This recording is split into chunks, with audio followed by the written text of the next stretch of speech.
হিন্দুরা ভারতে পোশাক পরতে জানতো না, ইটের দালান চিনতো না, তখন ভারতবর্ষে মুঘল সাম্রাজ্যের শাসকেরা তাদেরকে সবকিছু চিনিয়েছে, তাদের কাপড় পরা শিখিয়েছে, তাদের দালান চিনিয়েছে। তারা যদি আমাদেরকে তাদের শক্তির জানান দিতে আসে, গৌর গোবিন্দের ভূমিকায় নামতে চায়, আমরাও তাদেরকে এদেশ থেকে মুসলমানরা একত্র হয়ে শাহজালালের ভূমিকায় নামবো ইনশাল্লাহ। আমাদেরকেও ওই ভারতে তাদেরকে আমাদের মুসলমান যে সংখ্যাগরিষ্ঠতা বাংলাদেশে আছে তাদেরকেও আমাদের শক্তির জানান দেওয়া উচিত।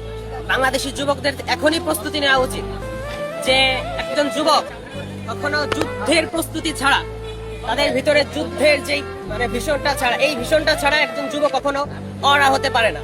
একজন যুবক অরা হয় তখন যখন সে নিজের ভিতর যুদ্ধের প্রশিক্ষক একটা ভীষণ রাখে, যুদ্ধের একটা ভীষণ রাখে।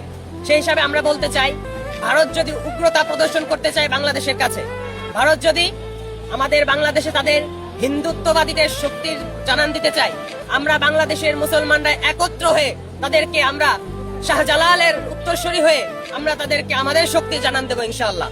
প্রিয় ভাইরা আমার, তাদেরকে আমরা বলতে চাই, তাদেরকে আমরা ইতিহাস পড়াতে চাই।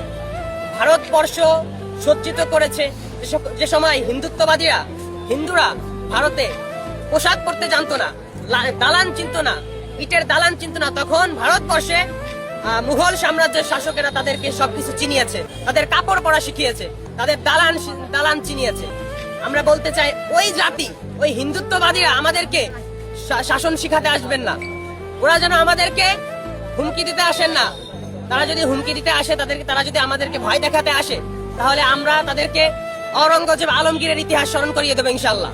তারা যদি আমাদেরকে তাদের শক্তির জানান দিতে আসে, তারা যদি এদেশে আপনার গৌর গোবিন্দের ভূমিকায় নামতে চায়, আমরাও তাদেরকে এদেশ থেকে মুসলমানরা একত্র হয়ে শাহজালালের ভূমিকায় নামবো ইনশাআল্লাহ। যে দেশের সকল মুসলমানরা ঐক্যবদ্ধ হয়ে এখনই আমাদের প্রিয় নবী হযরত মুহাম্মদ সাল্লাল্লাহু আলাইহি ওয়াসাল্লামের ভবিষ্যৎবাণী করা গাজওয়াতুল হিন্দের